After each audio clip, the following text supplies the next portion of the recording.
Ольга Валерьевна, добрый день. Расскажите ситуацию с коронавирусом в республике. Добрый день, уважаемые жители Республики Саха-Якутия. Указом главы Республики Саха-Якутия Асена Сергеевичем Николаевым режим повышенной готовности по новой коронавирусной инфекции продлен в республике до 1 апреля 2022 года.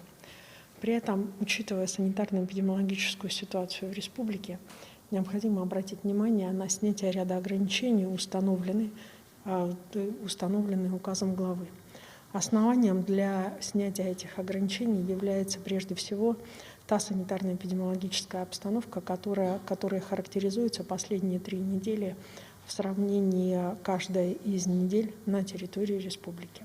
В связи с этим предлагается, указом главы республики устанавливается, что зрительные залы в театрах, кинотеатрах, домах культуры могут быть заполнены на 75%.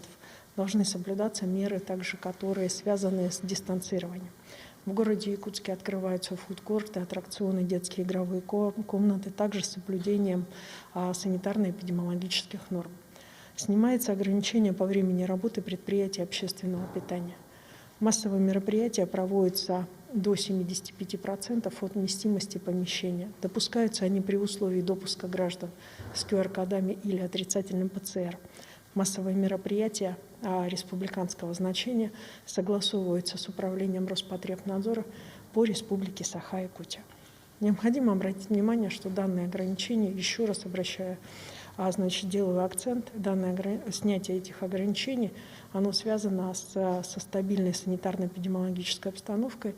За последние сутки у нас госпитализировано 63 человека, что составляет 6,9% от общего числа выявленных случаев за сутки, 912 случаев.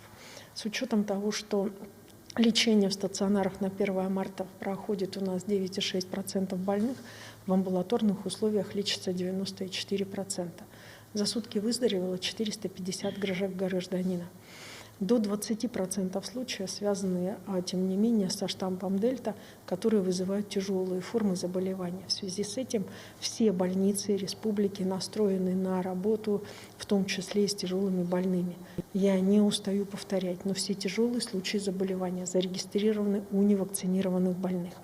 Поэтому в республике продолжается как вакцинация, так и ревакцинация. И, соответственно, вакцинация как защита от новой коронавирусной инфекции является способом прежде всего создания коллективного иммунитета, который позволит нам иметь здоровое поколение. На настоящий момент ревакцинацию у нас прошли 143 737 человек. Это 60% от общего количества лиц, у которых наступил срок для ревакцинации.